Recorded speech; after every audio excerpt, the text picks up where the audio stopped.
इस लेक्चर में हम लोग ड्राउट स्ट्रेस के बारे में पढ़ेंगे।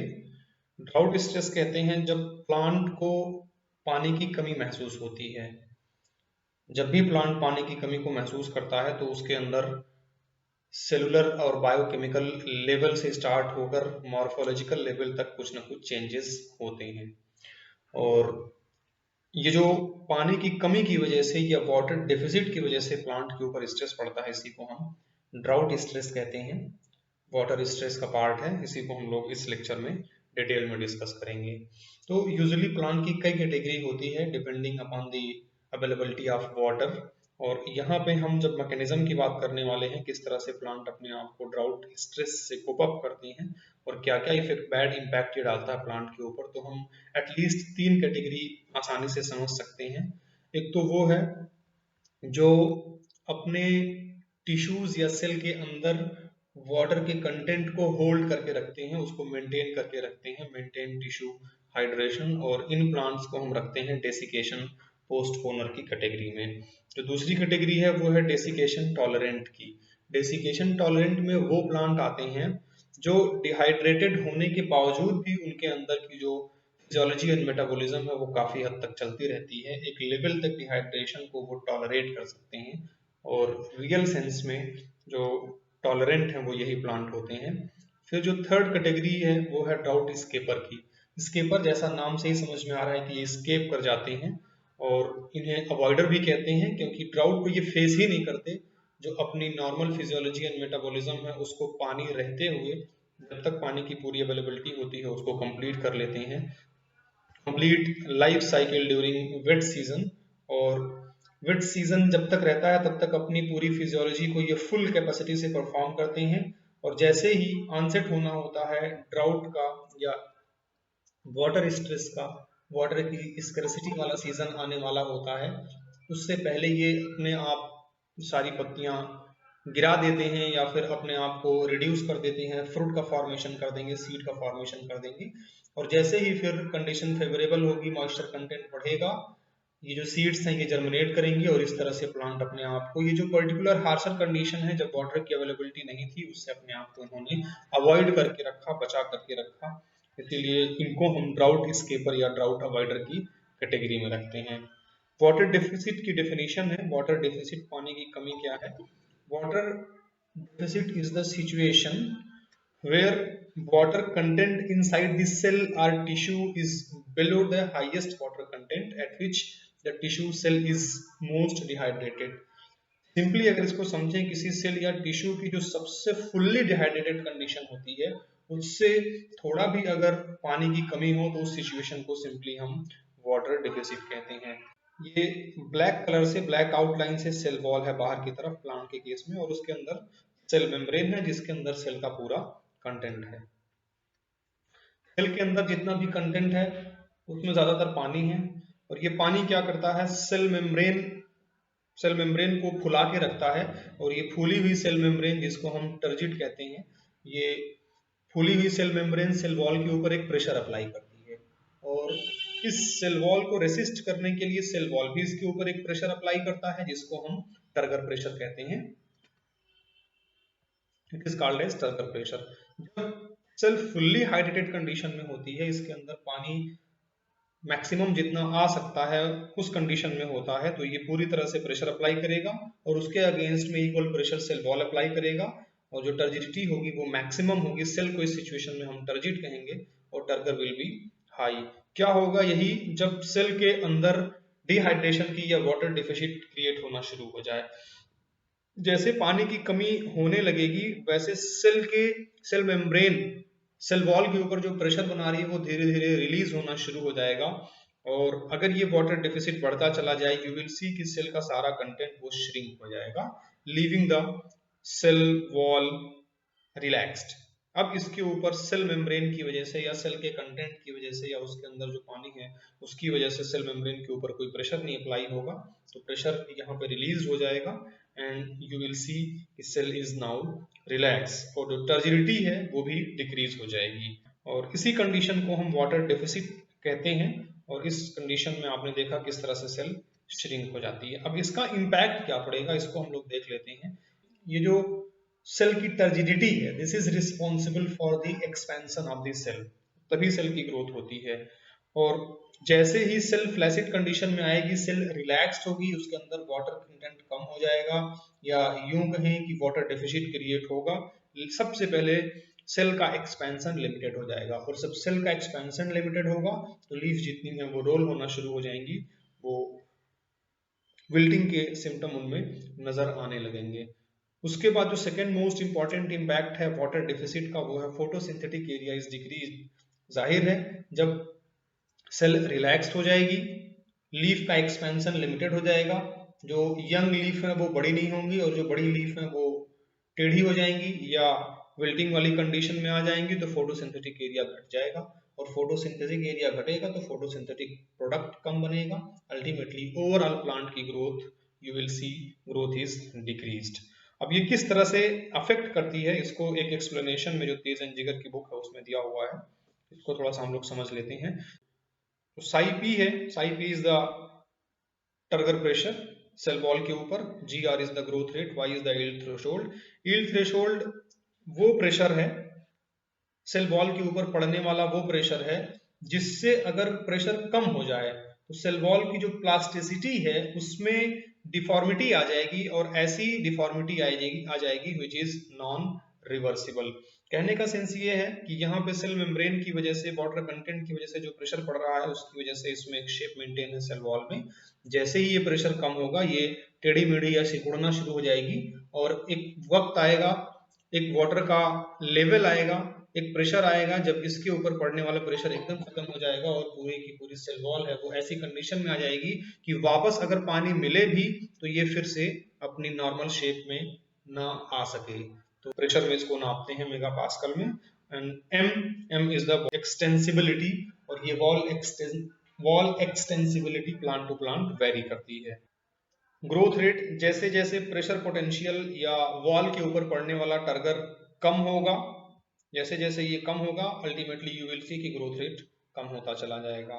और ये घटेगा कितना, मैक्सिमम घटेगा, ये जो y है यील्ड थ्रेशोल्ड है, यील्ड थ्रेशोल्ड 0 से ज्यादा होता है। ऐसा नहीं कि जो प्रेशर पोटेंशियल है वो 0 तक चला जाए, 0 तक नहीं जाएगा, उसके पहले ही जो ये जो यील्ड थ्रेशोल्ड है उससे घट के अल्टीमेटली 0 हो जाएगा, और यहीं पे ग्रोथ पूरी की पूरी स्टॉप हो जाएगी। अब जब वाटर की डेफिशिट होती है, तो वाटर की डेफिशिट होने पे दो और सिचुएशन क्रिएट होती है जो यहाँ पे आगे लिखा हुआ है। Water deficit decreases um, wall extensibility को अल्टीमेटली कम करेगा जब पानी की कमी होगी, और उसके साथ साथ जो यील्ड थ्रेशोल्ड है ये भी बढ़ता चला जाएगा। तो दोनों ही सिचुएशन में यू विल सी कि जैसे जैसे वाटर डेफिसिट क्रिएट होगा, ग्रोथ रेट अल्टीमेटली डिक्रीज होती चली जाएगी। तो ये तो एक बेसिक कंसेप्ट हुआ ड्राउट स्ट्रेस पे प्लांट के ऊपर क्या इफेक्ट पड़ता है और किस तरह से प्लांट की ग्रोथ रेट अल्टीमेटली रुक जाती है। अब आने वाले स्लाइड में हम डिफेंस मैकेनिज्म को देखेंगे और कुछ और इफेक्ट्स को देखेंगे किस तरह से प्लांट के ऊपर बैड इम्पैक्ट पड़ता है। तो सबसे पहले जब प्लांट के ऊपर वाटर डेफिसिट पड़ेगा, पानी की कमी महसूस होगी, तो सबसे पहला जो फर्स्ट लाइन ऑफ डिफेंस है वो है reduction in leaf area, and this is first line of defence. Small leaf area होगा किसी भी प्लांट में तो जाहिर है कि ट्रांसपिरेशन कम होगा, और जो दूसरा इसी में रिडक्शन इन लीफ एरिया है, इसी में एथाइलिन मीडिएटेड लीफ एब्सिशन भी है। जो पुरानी पत्तियां हैं, नीचे वाली मेच्योर पत्ती, सबसे पहले वो गिरना शुरू हो जाती है, और ये जो लीफ एब्सिशन है यूजुअली होता है एब्सिसिक एसिड से, but in water stress condition या वाटर डेफिसिट कंडीशन ये एथाइलिन जो गैसियस हार्मोन है इसके थ्रू गवर्न होता है, एथाइलिन मीडिएटेड लीफ एब्सिशन। तो दोनों ही तरीके से होगा क्या, प्लांट लीफ एरिया को कम कर देगा। फिर आते हैं सेकेंड लाइन ऑफ डिफेंस की तरफ, and this is the extension of roots into the deeper moist soil. ये किसी भी प्लांट की रूट कितनी बड़ी होगी और शूट कितनी बड़ी होगी डिपेंड करता है उसकी फिजियोलॉजी और मेटाबॉलिज्म पे। रूट की ग्रोथ तब तक होती रहेगी जब तक कि फोटोसिंथेटिक प्रोडक्ट जो कि अबव ग्राउंड पार्ट से या लीफ से आ रहा है वो लिमिट ना करने लगे।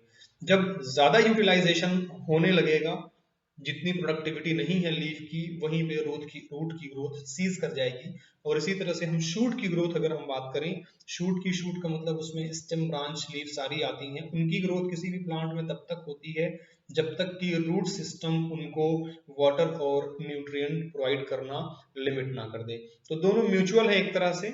जब भी प्लांट के ऊपर वाटर डेफिसिट क्रिएट होता है तो पानी की ज्यादा जरूरत पड़ती है, और फॉर दैट वेरी रीजन जो रूट है वो डीपर जाना शुरू कर देती हैं। अदरवाइज अगर वाटर की अवेलेबिलिटी है, plenty of water is available, adequate water is available in the soil, तो प्लांट को एक्स्ट्रा एफर्ट करने को उसकी रूट को जरूरत नहीं पड़ेगी, और उसकी जो रूट है वो most of the time shallow होती है।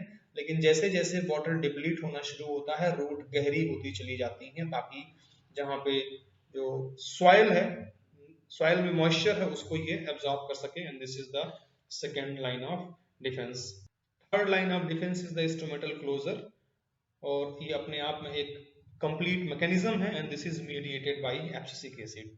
एब्सिसिक एसिड का इसमें बड़ा रोल होता है। जैसे ही वाटर डेफिसिट क्रिएट होगा अल्टीमेटली यू विल सी की स्टोमेटा क्लोज होना शुरू हो जाएंगे। इसको हम लोग एब्सिसिक एसिड में कवर करेंगे। वाटर की अवेलेबिलिटी कम हो जाएगी, फोटोसिंथेटिक लीफ एरिया कम हो जाएगा, तो यू विल सी की photosynthesis is also slowed down, क्योंकि फोटोसिंथेसिस होगी लीफ में मोस्ट ऑफ द टाइम, ज्यादा जो एरिया होता है वो लीफ का ही होता है, वो सिकुड़ना शुरू हो जाएगा, नीचे की पत्तियां गिरना शुरू हो जाएंगी, पानी की कमी हो जाएगी, तो फोटोसिंथेसिस स्लो डाउन हो जाएगी, अल्टीमेटली ग्रोथ रेट स्लो हो जाएगी। फिर इसका एक और इम्पैक्ट पड़ता है ट्रांसलोकेशन इन फ्लोएम। ट्रांसलोकेशन इन फ्लोएम को भी अलग लेक्चर में हम लोग डिस्कस कर चुके हैं। ट्रांसलोकेशन इन फ्लोएम में तीन पार्ट आते हैं। एक तो लोडिंग है सोर्स पे, उसके बाद फिर ट्रांसलोकेशन है फ्लोएम में, फ्लोएम की जो स्ट्रीम है उस स्ट्रीम से एक जगह से दूसरी जगह पे जाना, और ultimately unloading of the photosynthetic product from this phloem to the sink. तो ये जो ट्रांसलोकेशन हो रहा है सोर्स से सिंक में, this is very much dependent on the water availability. जैसे ही वाटर की अवेलेबिलिटी कम होगी प्लांट वाटर डेफिसिट कंडीशन में आएगा, you will see कि translocation is flowing will also be affected। उसके अलावा लिक्विड फेज का मूवमेंट अफेक्टेड होता है। ट्रांसलोकेशन ऑफ वाटर और liquid is affected. Plant can not rehydrate after permanent wilting point. Water deficit create होगी, उसके बाद फिर प्लांट में वाटरिंग कर दें या प्लांट वाटर पा जाए तो वापस अपने नॉर्मल ग्रोथ और मेटाबॉलिज्म को गेन कर सकता है, लेकिन एक लिमिट तक। वाटर डिफिशिट की वो कंडीशन या वाटर कंटेंट की वो कंडीशन जो एक बार एक्सपोज हो जाए प्लांट को, उसके बाद आप कितना भी पानी डालें प्लांट के ऊपर, वाटर जो प्लांट है फिर से वो सरवाइव ना कर सके, उसी को हम परमानेंट विल्टिंग पॉइंट कहते हैं, और वो है -1.5 मेगा पास्कल। 1.5 मेगा पास्कल से कम अगर वाटर की अवेलेबिलिटी हुई प्लांट के अंदर, उसके बाद आप पानी डालते रहिए, प्लांट वापस से रिवाइव नहीं कर सकता। तो अगर डिहाइड्रेशन की कंडीशन बढ़ती चली जा रही है, परमानेंट विल्टिंग तक पहुंच गया, परमानेंट विल्टिंग तक पहुंचेगा तो फिर प्लांट वापस से सरवाइव नहीं कर सकता। जो सेकेंड इफेक्ट है, रूट कॉर्टेक्स आर सुगराइज्ड। जैसे प्लांट के ऊपर वाटर डेफिसिट कंडीशन पड़ती है, वाटर डेफिसिट कंडीशन होती है प्लांट के ऊपर, ड्राउट स्ट्रेस पड़ता है, रूट की कॉर्टेक्स में सुबेरिन का डिपोजिशन होना शुरू हो जाता है, और सुबेरिन इज वाटर इम्परवियस। वापस से वाटर की अवेलेबिलिटी होने पे भी जो कॉर्टेक्स है वो इम्परवियस हो गया है वाटर के लिए, तो इसका भी बैड इम्पैक्ट पड़ता है। और जो थर्ड इंपॉर्टेंट पॉइंट है, it is cavitation in vessel. Cavitation कहते हैं कैविटी बनने को। अगर हम वेसल की बात करें तो चाहे वो चौड़ी वाली वेसल हो, वाइड ल्यूमन की, या फिर नैरो ल्यूमन की वेसल हो, दोनों के साथ क्या होता है कि वाटर के अंदर दो प्रॉपर्टी होती है। एक तो कोहेशन है, कोहेशन का मतलब वाटर के दो मॉलिक्यूल आपस में जुड़ने की टेंडेंसी होती है उनके अंदर, और जो दूसरी है वो एडिशन होती है। एडिशन का मतलब जो वेसल्स है, वेसल की वॉल से ये चिपकती हैं। तो जब भी ट्रांसपिरेशन स्ट्रीम की वजह से वाटर का अपलिफ्ट होता है, एब्जॉर्ब होने के बाद एक कंटिन्यूअस कॉलम बन जाता है, from the soil, from the root up to the stomata, पूरा एक कॉलम बन जाता है जो कि मेंटेन होता है। इसमें अगर एयर क्रिएट हो जाए, जैसे हैंडपंप में या कहीं भी किसी भी वाटर सप्लाई में अगर वाटर को लिफ्ट किया जा रहा है अगेंस्ट द ग्रेविटी, उसमें अगर एक भी वाटर की ड्रॉपलेट या एयर क्रिएट हो जाता है तो फिर वहीं से वो जो कॉलम है ब्रेक हो जाता है, और ब्रेक हो जाने के बाद फिर जितना नीचे वाटर है ग्रेविटी की तरफ नीचे चला जाता है। तो ठीक इसी तरह से जाइलम के वेसल में भी यही सिचुएशन होती है। एक बार अगर वाटर डेफिसिट होने से ड्राउट स्ट्रेस पड़ने से, पानी की कमी होने से अगर कैविटेशन क्रिएट हो गया वेसल में, तो जो कॉलम है वाटर का वो ब्रेक हो जाता है और वापस से फिर पानी डालने पे ये कंटिन्यू नहीं हो सकता। तो ये एक और इरिवर्सिबल चेंज होता है। अब प्लांट इन स्ट्रेस कंडीशन को मिटिगेट करने के लिए, इनको रोकने के लिए और क्या क्या करते हैं इसको हम लोग देख लेते हैं। उसमें एक मोस्ट इंपॉर्टेंट मैकेनिज्म है ऑस्मोटिक एडजस्टमेंट। हम जानते हैं कि सॉइल से प्लांट के रूट के अंदर जो वाटर का एब्जॉर्प्शन है दैट इज पैसिव। पैसिव का मतलब सॉइल में वाटर की क्वांटिटी ज्यादा होती है in comparison to that of inside the root, और उसकी वजह यह है कि एक्टिव एब्जॉर्प्शन होता है आयंस का। रूट में ट्रांसपोर्टर्स होते हैं, एक्टिवली जबरदस्ती से एनर्जी को लगा करके वो आयंस को खींच लेते हैं, और ये इन आयंस की वजह से रूट के अंदर का जो कंटेंट होता है, सेल के अंदर का कंटेंट, उसका वाटर पोटेंशियल कम हो जाता है, उसके अंदर सॉल्यूट बढ़ जाते हैं, वाटर पोटेंशियल कम हो जाता है।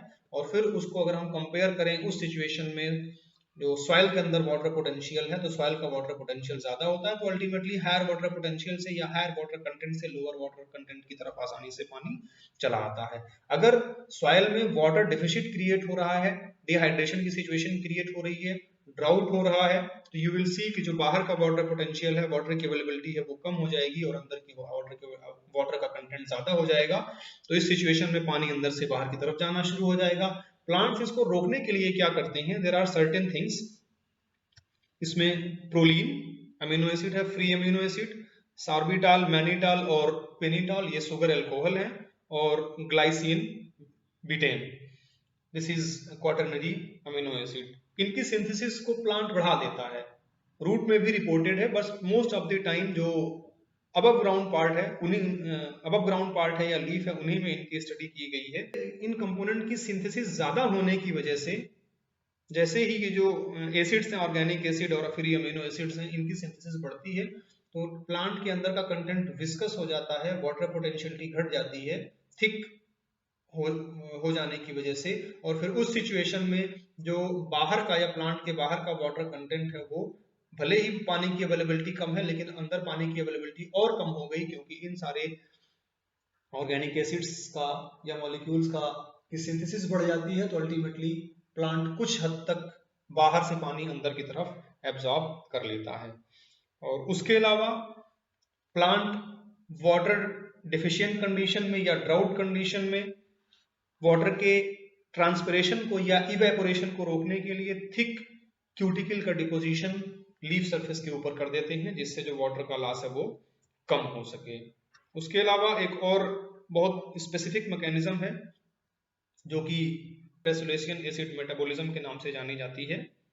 फैमिली क्रेसुलेसी में पहले रिपोर्ट किया गया था, इसको कैम साइकिल भी कहते हैं। तो कैम साइकिल की ये एफिशिएंसी होती है कि वो दिन के टाइम पे अपने स्टोमेटा को क्लोज करके रखते हैं, रात के टाइम पे जब टेम्परेचर कम होता है, हवा में नमी होती है, तब अपने स्टोमेटा को ओपन करते हैं। इस तरह से वो वाटर को कंजर्व करके रखते हैं।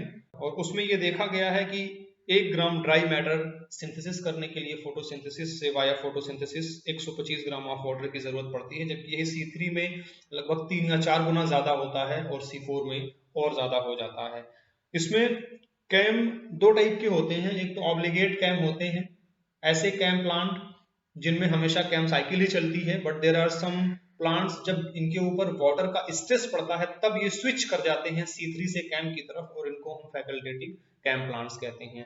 तो ये जो वाटर स्ट्रेस से मिटिगेट करने की मैकेनिज्म है, ये फैकल्टेटिव कैम प्लांट में स्टडी की गई, और इसी में रिपोर्टेड है कि जैसे ही प्लांट को ड्राउट स्ट्रेस पड़ता है, वाटर डेफिसिट कंडीशन क्रिएट होती है, अपने मेटाबॉलिज्म को वो C3 से कैम की तरफ कन्वर्ट कर देते हैं, जिससे सिंथेसिस करने के लिए, ऑर्गेनिक कंपोनेंट की सिंथेसिस करने के लिए, फोटोसिंथेसिस के ड्यूरेशन में उन्हें कम से कम वाटर की जरूरत पड़े। और उसके अलावा फिर हम आते हैं जीन लेवल पे, तो ढेर सारी ऐसी जीन्स हैं जिनका एक्सप्रेशन डायरेक्टली रेगुलेटेड होता है, डायरेक्टली कंट्रोल्ड होता है वाटर की अवेलेबिलिटी से। जैसे इसके पहले स्ट्रेस मिटिगेशन में हम लोगों ने पढ़ा, प्रोलीन की सिंथेसिस बढ़ जाती है, ग्लाइसिन बीटेन की सिंथेसिस बढ़ जाती है, पेनिटाल लिग्निन का डिपोजिशन बढ़ जाता है। तो इन सबका कंटेंट चूंकि वाटर डेफिसिट कंडीशन में बढ़ रहा है, इसलिए जो भी एंजाइम्स इन्वॉल्व होंगी या जो भी जीन्स इन्वॉल्व होंगी, इनके एंजाइम्स को प्रोड्यूस करने के लिए उनका अप रेगुलेशन होगा, उनकी सिंथेसिस बढ़ जाएगी and genes will be up regulated. इसके अलावा ऐसी जीन्स जो कि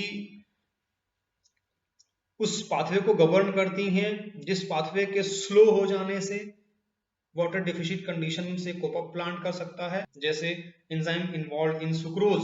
सुक्रोज की सिंथेसिस तब होती है जब प्लांट के ऊपर कोई स्ट्रेस नहीं पड़ता। जब प्लांट के ऊपर स्ट्रेस पड़ेगा तो यही जो 3-फॉस्फोग्लिसरिक एसिड है, इससे सुक्रोज ना बन करके अल्टीमेटली ये चला जाएगा शुगर एल्कोहल की तरफ। तो शुगर एल्कोहल की तरफ डाइवर्ट होना है, इसलिए सुक्रोज की सिंथेसिस कम होगी। तो वो जीन्स जो कि सुक्रोज सिंथेसिस में इन्वॉल्व हैं वो डाउन रेगुलेटेड होंगी, उनका जो एक्सप्रेशन है वो कम हो जाएगा। उसके अलावा प्लांट में यूबिक्विटिन और हीट शॉक प्रोटीन HSP, जो हाई टेम्परेचर कंडीशन में इसका काफी रोल है, हीट शॉक प्रोटीन का HSP। तो यूबिक्विटिन और HSP दोनों की सिंथेसिस बढ़ जाती है और इसीलिए इनकी जो जीन्स हैं वो भी वाटर डेफिशिट कंडीशन में या ड्राउट स्ट्रेस में अप रेगुलेटेड होती हैं।